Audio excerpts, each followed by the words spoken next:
Muy buen día, ¿cómo están ustedes? Un gusto de saludarles. Hoy vamos a hablar de un tema que afecta a miles de familias en nuestro país, especialmente en el norte. El trabajo en las grandes alturas de la minería. Todos sabemos que es un motor económico, pero ¿qué le pasa realmente al cuerpo cuando subimos y bajamos constantemente en la montaña? Un estudio reciente científico chileno encendió las alarmas al descubrir que esta rutina podría dañar el corazón en silencio. ¿Qué ocurre con el corazón después de años de subir a faenas mineras ubicadas a 2.000 o 3.000 metros de altura? Regresar periódicamente a zonas de menor altitud. ¿Quién controla la investigación? Vamos a conversar de ello con Rodrigo Calderón. Él es bioquímico, doctor en ciencias biomédicas de la Universidad Católica del Norte. ¿Cómo estás tú? Muchas gracias por recibirnos. Buen día. Hola, buen día, muchas gracias por la invitación. Oye, Rodrigo, a ver, esta investigación liderada por ti, partamos primero para quienes estamos viendo este programa y estamos viviendo en los valles o en la costa. eh, eh, ¿Qué le pasa físicamente al cuerpo humano cuando sube de golpe a 3.000 metros de altura, por ejemplo? Bueno, en gran medida hay que pensar que nosotros funcionamos con oxígeno para poder hacer todas nuestras actividades cotidianas. En la medida que vamos subiendo en altitud, la cantidad de oxígeno empieza a disminuir. Los procesos fisiológicos para capturar el oxígeno tratan de compensar esa falta de oxígeno y eso genera impactos directos en distintos órganos, y entre ellos a nivel pulmonar y a nivel cardiovascular, para tratar de obtener ese oxígeno que está faltando. Nosotros seguimos funcionando a nivel de altura, tratando de hacer exactamente lo mismo que a nivel de mar, pero con esencialmente menor combustible.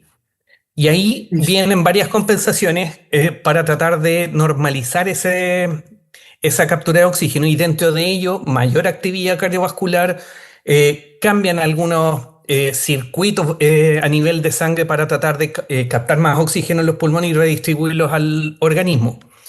Cuando nosotros subimos por primera vez, se conoce algo que se llama el mal agudo de montaña, lo que habitualmente se conoce como el apunamiento. En la medida que uno permanece en el tiempo, uno se empieza a acostumbrar, pero también depende de la susceptibilidad de cada persona. Y entre más alto yo suba, peor van a ser los síntomas asociados a este mal agudo de montaña. Ya. Oye, este nuevo estudio dice que el daño al corazón es, ocurre en forma silenciosa, en buenas cuentas, ¿no? ¿Por qué los exámenes médicos que les hacen a los mineros, tengo entendido que una vez al año, no logran detectar este problema a tiempo? Lo que pasa es que pasa lo mismo con muchas enfermedades crónicas, que los síntomas pueden ser muy sutiles. Por ejemplo, cuando se habla de hipertensión, una persona nunca dice, ah, estoy sufriendo hipertensión por el solo hecho de sentir alguna manifestación. Las personas que se diagnostican con alguna enfermedad crónica suelen ir a un médico ni siquiera teniendo síntomas. Pasa con la diabetes, pasa con la hipertensión. Y basta que una persona vaya al control médico y le detecten el signo cuando uno empieza a preocuparse realmente de la salud. En términos de lo que pasa en la altura, cada vez que uno sube hay un aumento en la presión que se sostiene durante los días en que uno esté en altitud. Y eso es literalmente un combo para el sistema cardiovascular. Si yo bajo, yo alcanzo a recuperarme de ese combo inicial, pero si estoy subiendo y bajando, es como si yo estuviera enfrentando combos cada 2 semanas. Ya, Y eso el corazón lo resiente. Y ok. dentro de los exámenes que se hacen de rutina, se controla la presión arterial, que cuando uno está a nivel de mar es más baja de lo que está en altura, pero el corazón, por ejemplo, no se estudia de la misma manera. Se estudia cada 2 años o cada 5 años según las características de la faena, pero no es un examen de rutina que se haga todos los años.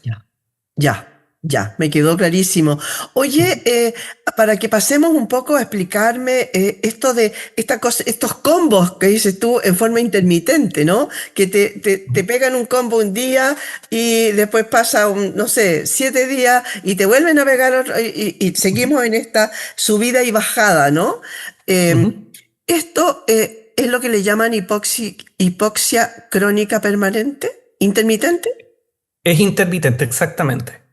O Ya, sea, históricamente se hablan de tres tipos de hipoxia. La aguda, que es la que hacen los alpinistas, que suben, se exponen un rato, un par de días y luego bajan y de ahí nunca más. O pueden ya, pasar muchos años. ya, La crónica, que es la gente que vive permanentemente sobre alturas de 3.000 metros. Por ejemplo, las personas que viven en Alto Andino, las personas que viven en Putra, Chungará, que están, los de Putra que están como a 3.500 metros, en Chungará que están a 4.600 metros. Y son asentamientos permanentes. Las personas que hacen este tipo de faenas mineras hacen una intermitencia en forma crónica porque están meses o años trabajando en altitud en sistema de turnos. Suben en turnos de 7x7 o de 14x14 según el tipo de faena. Entonces, en los primeros días se sienten igual que una persona que se expone por primera vez, luego baja a sus residencias y eso le da un cierto descanso al cuerpo, pero eventualmente el patrón se repite. Y hay muchos estudios, sobre todo los estudios iniciales, que estamos hablando de finales de los años 90, principios de los 2000, que personas que llevan 2 años trabajando prácticamente nunca cambian el patrón de respuesta. Es decir, siempre tienen elevación en la presión arterial, mantienen mala calidad de sueño durante los primeros días y ese patrón no cambia, trabajando siempre en la misma altitud. oye, Entonces, de ahí viene este concepto del daño progresivo, porque nunca la persona se acostumbra realmente a estar en altura. ya, a eso iba mi pregunta, porque en realidad hay gente que vive ahí, lugares, Ujú, ¿no? Como dices tú, en Chungará, en distintos lugares que viven ahí de siempre, digamos, no están subiendo y ujú. bajando, viven ahí. ¿Por qué a ellos no les pasa eso? Básicamente es lo mismo, de alguna manera muy similar al entrenamiento físico. Cuando uno está expuesto a una determinada condición, el cuerpo se acostumbra. Ahora, si por ejemplo, además yo soy hijo, nieto, bisnieto de alguna persona que nació ahí y que se crió en altitud, empiezan a desarrollarse adaptaciones que son más de naturaleza genética. Lo que sucede, por ejemplo, con las poblaciones en el altiplano, que son nativas de ahí, o en Asia, por ejemplo, las personas que viven a los pies del Monte Everest, los Claro, Sherpas. claro. Ellos están genéticamente adaptados porque llevan miles de años viviendo ahí, pero nosotros no tenemos esa costumbre. No tenemos esa adaptación genética para esa condición. Ya. Entonces, si bien yo me acostumbro en los primeros días, si dejo de estar ahí, yo pierdo la costumbre. Por eso es muy semejante a entrenar, dejar de entrenar, Ya, básicamente. perfecto, me queda clarísimo. Entonces quiere decir que el cuerpo se adapta del todo o el daño se sigue acumulando igual con los años. Una persona que lleva subiendo, por ejemplo, un minero ya lleva 10 años Ujú. trabajando a 3.000 metros de altura y está con estos turnos de 7 a 7, como dices tú. Entonces, ¿qué pasa con él? ¿Se va a ir adaptando? ¿Se va a ir acumulando igual con los años el daño? El concepto de adaptar es genético y eso no Ah, ya, ocurre en la ya, persona que está expuesta. ya. O sea, para eso él tendría que estar viviendo en altura para que exista una adaptación real. Lo que se habla generalmente es de aclimatar. Es como acostumbrarse en realidad a la condición de hipoxia. Y algunas personas podrían acostumbrarse si pasaran más tiempo en forma continua. Pero dependiendo de los sistemas de turno, cuando son ciclos muy cortos, por ejemplo, hay varias modificaciones que se hacen donde el cuerpo no alcanza a recuperarse una vez que está a nivel de mar y luego vuelve a exponerse y eso genera una nueva respuesta. Por Oye, ejemplo, sí, sí, sí, sí, dime. una de las modificaciones que ocurre es el aumento en la cantidad de glóbulos rojos, como una forma de captar oxígeno. Ya, Ese proceso tarda alrededor de 5 días en estabilizarse. ya. Si el turno dura 7, yo produje nuevos glóbulos rojos, pero cuando bajo, esos glóbulos rojos quedan ahí. Y en la siguiente subida vuelvo a hacer el mismo patrón. Las personas que hacen intermitencia tienen contenidos de glóbulos rojos más altos que una persona que vive a nivel de mar toda su vida.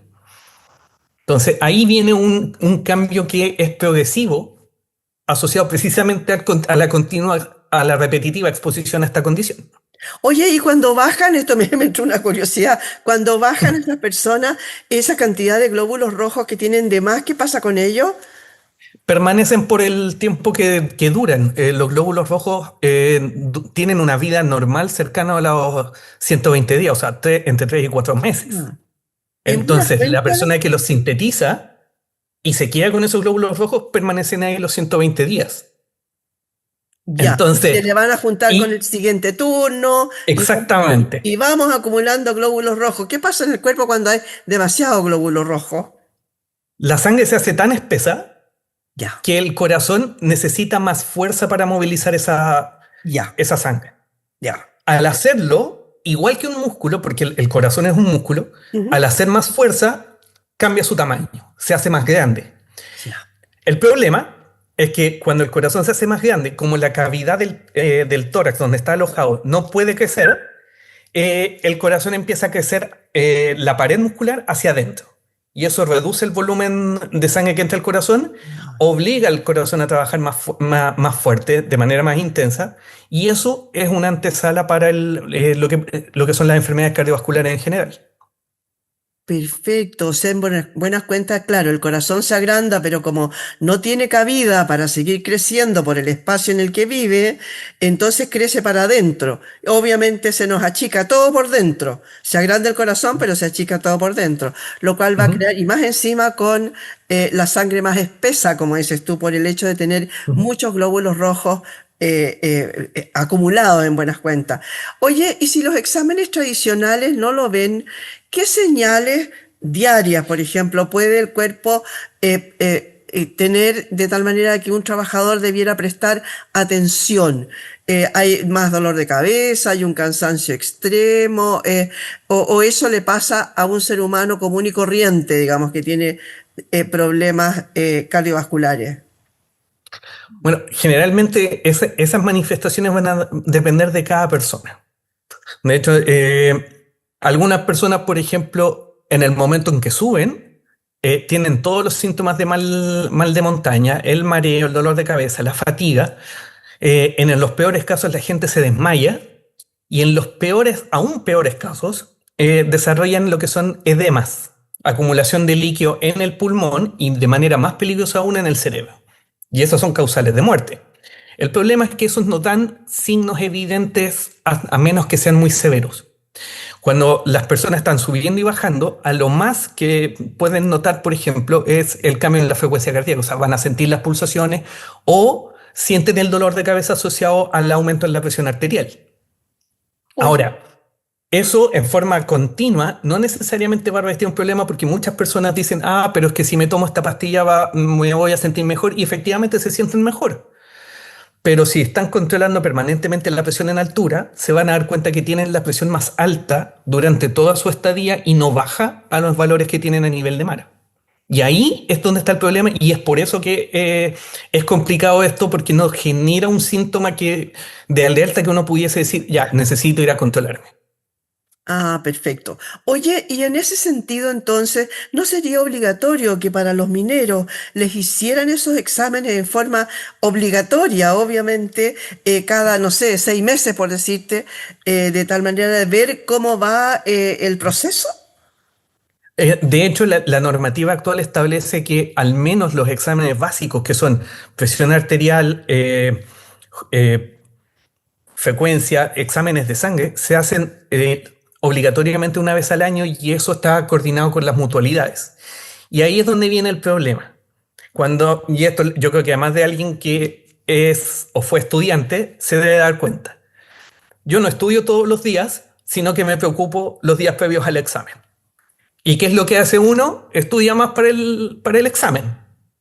¿Cómo se estudia para el examen? Muchos trabajadores pueden hacer distintas estrategias. Hacen dieta los días previos, controlan mejor su alimentación e incluso hay varios fármacos que generan compensaciones que son los típicos fármacos antihipertensivos, los fármacos diuréticos para reducir el volumen. Incluso antiguamente se hacía mucho lo que era la sangría. La gente básicamente que iban a donar sangre Claro, precisamente para bajar la ya, cantidad de glóbulos rojos. ya, Y luego eso se diluye con el agua que uno consume y con eso pasó súper bien los exámenes. claro. Pero no es Pero algo que permanezca. exactamente.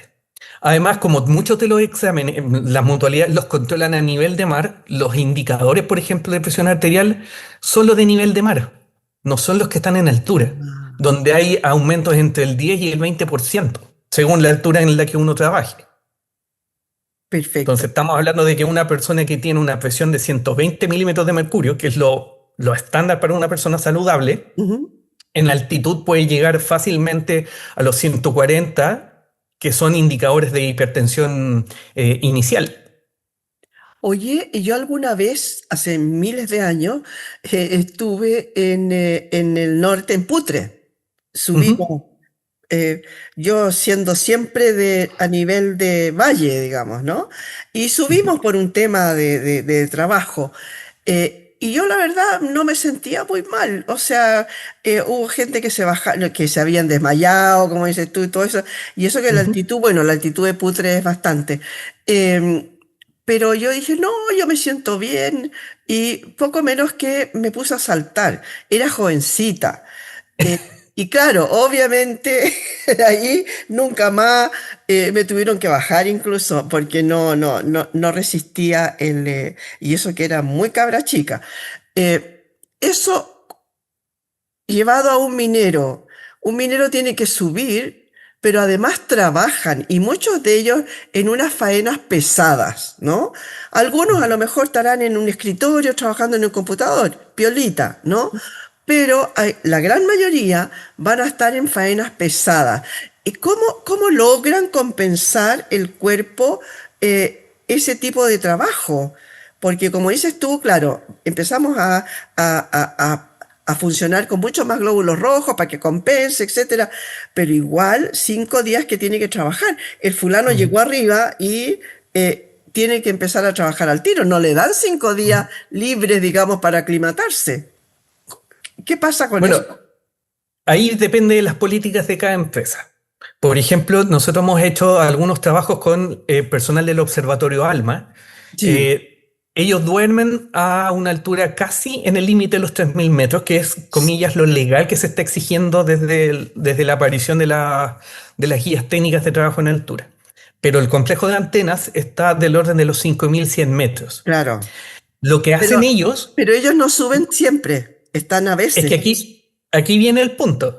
Las personas que tienen que hacer ascenso al complejo de antenas, que son generalmente técnicos que mantienen Ah, el funcionamiento de la antena o gente que está haciendo instalaciones o que están haciendo trabajos en el camino, ellos tienen un sistema de trabajo donde el primer día, por ejemplo, si los turnos son de 12 horas, el primer día suben 4 horas a trabajar y luego bajan al campamento base. Al siguiente día son 6 horas de trabajo, al siguiente día son 8 y después al máximo en los turnos. No sé si eso ocurre, por ejemplo, en otras faenas mineras que hacen los mismos protocolos, pero eso, por ejemplo, ayudaría un poco a adaptar la respuesta inmediata a la altura. mm, Pero como le mencionaba, eso va a depender de cada una de las faenas. No conozco los protocolos de trabajo una vez ingresados a las distintas faenas porque son hartas compañías claro. eh, con una cantidad de trabajadores que va a ir en aumento por lo menos de aquí al 2030. Entonces, y la ley en ese sentido es- tiene algunos vacíos al respecto de los sistemas de turno. Es decir, no, en ninguna parte dicen que se recomienda que entre tal altura y tal altura las personas que llegan el primer día trabajen una cantidad determinada de horas para reducir el impacto. Entonces eso queda un poco al arbitrio de cada una de las empresas con sus respectivas faenas.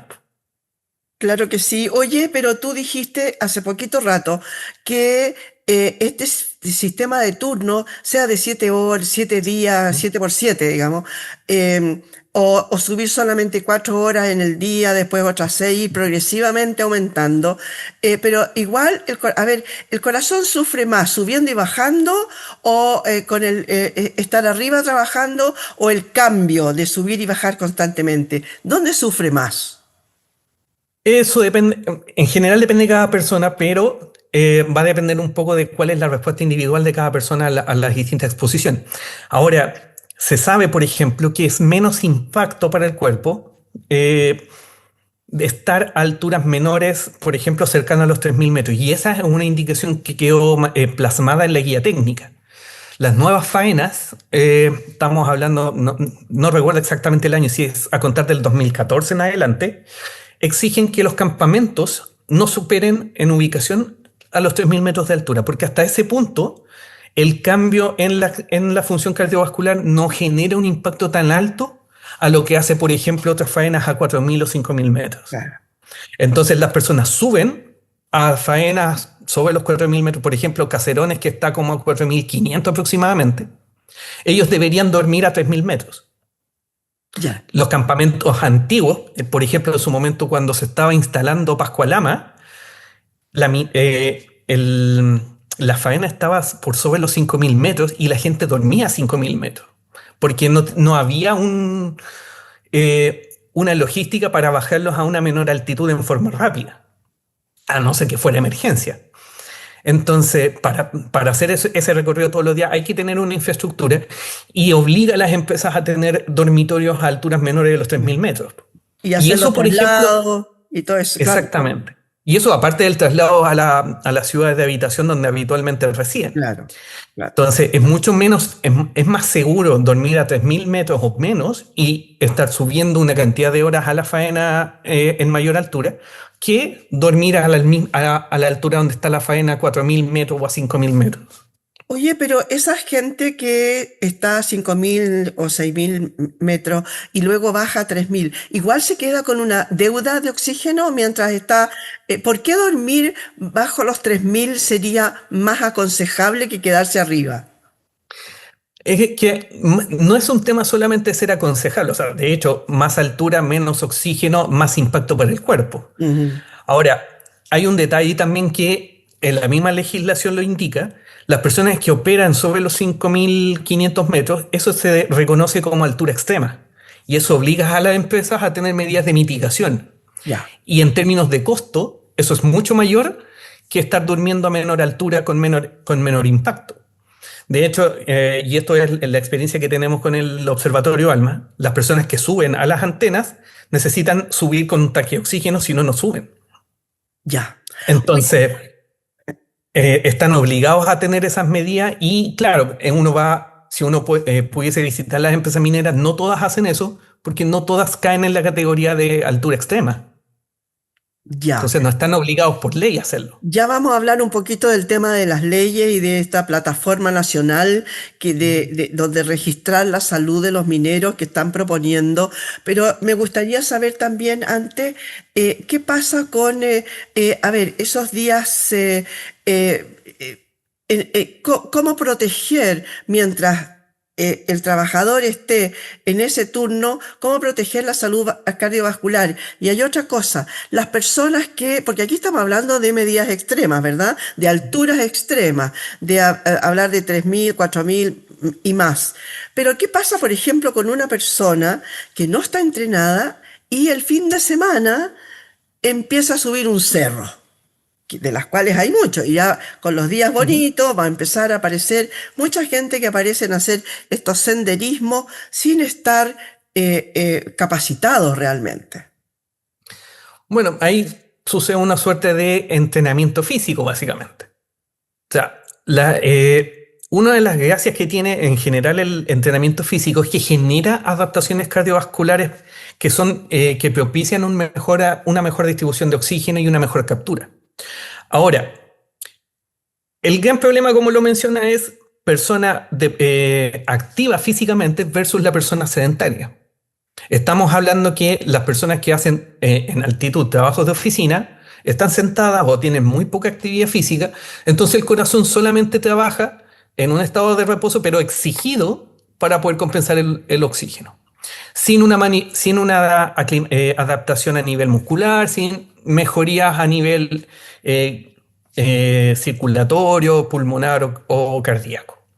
Al hacer ejercicio, uno compensa un poco los escenarios de estrés y de hecho se considera que la exposición a la altura y la falta de oxígeno, que es lo que se conoce como hipoxia, es una situación de estrés que, por un lado, eleva la respuesta cardíaca, genera los típicos cambios que uno hace durante el estrés físico, pero al no ver un ejercicio no hay una compensación a ciertas respuestas. Entonces, gran parte de los fenómenos que ocurren durante la exposición al estrés podrían reducirse si uno hiciera una práctica recurrente de ejercicio. No es necesario hacer un ejercicio de alta intensidad a 4.000 o 5.000 metros, pero lo suficiente para poder movilizar la sangre del cuerpo, hacer que las arterias se dilaten y permitan el flujo y evitar que éstas se cierren, aumentando la presión arterial. Y también propiciando que el corazón trabaje de mejor manera en una situación un poco adversa, en este caso por la falta de oxígeno. Y ahí es importante no solamente a nivel de altura hacerlo, sino que también a nivel del descanso a baja altitud. Y ahí mucha evidencia empírica, por no decir los chismes, dicen que las personas que bajan en altura se la pasan carreteando esa semana de descanso. Entonces, Claro. ahí empiezan un poco las conductas de protección que tiene cada uno. Oye, y respecto de eso, tú decías delante, como los enfermos, por ejemplo, diabéticos, antes de ir al médico se preocupan como 1 o 2 semanas antes de empezar Ujú. a funcionar, digamos, de manera más correcta, a pesar de que hoy día los exámenes les dicen igual para atrás cómo se ha portado de bien o de mal. Pero, Ujú. ¿qué se podría hacer, por ejemplo, para proteger de alguna manera esa salud vascular? Ya sea para el que el fin de semana va a subir el cerro o para los mineros, que obviamente tiene que ser con mayor efectividad, ¿no es cierto? ¿Algún tipo de dieta especial? A lo mejor mucha agua, a lo mejor evitar el café. ¿Qué cosas son las que uno debiera mantener como especie de vida sana, digamos, si va a hacer este tipo de, además del entrenamiento físico? O sea, en general, las recomendaciones que se dan son las mismas que para una persona a nivel de mar respecto al tema de la protección cardiovascular, es decir, comer saludable, hacer ejercicio recurrente, no necesariamente tiene que ser a nivel de deportista elite, pero sí por lo menos actividades regulares 3 veces a la semana, una media hora de ejercicio cardiovascular. Eh, pero en general, para el tema de de la aclimatación a la altura, en general no hay un protocolo, por ejemplo, de ejercicio que permita, al menos en personas sedentarias, mejorar su condición. La mayoría de los modelos de ejercicio que se utilizan entrenando en altura lo hacen a alturas un poco más bajas y por periodos acotados de tiempo. No son personas que están subiendo por años a la altitud. Y en ese sentido, uno de lo que debería apostar es comer más sano tanto arriba como abajo, tratar de hacerse chequeos regulares y por otro lado, evitar conductas de riesgo como el alcoholismo o el consumo excesivo de tabaco. Entonces, porque esos son factores que te agregan al estrés cardiovascular. Entonces, si uno los empieza a bajar, la respuesta es mucho mejor. Oye, y para ir terminando, cuéntame qué habría que modificar o qué leyes debieran instalarse para que esto esté consignado en forma obligatoria, en buenas cuentas, ¿no? ¿Qué pasa, por ejemplo, yo escuché por ahí una especie de plataforma nacional que querían para registrar la salud de los mineros, pero generalmente, bueno, los mineros se pasan cambiando de repente de empresa contratista. ¿Qué pasaría en ello? Cuéntame un poco la parte legal, cómo sería para mejorarla. Bueno, de momento, el seguimiento de la salud de los trabajadores mineros depende mucho de las mutualidades que están asociadas a las empresas mineras. Y en gran medida eso está controlado, por ejemplo, por la Superintendencia de Seguridad Social, la SUSESO. Tal como lo mencionaba, el gran problema es la movilidad que pueden tener los trabajadores y el hecho de que la información tal vez no esté centralizada. Es decir, no hay un organismo que diga, Ya, a no ser que sean de la misma subsidiaria, de las mismas empresas, que claro. lleven el control de los trabajadores y permitan detectar, por ejemplo, anomalías de un año para otro o dentro de los últimos 5 años.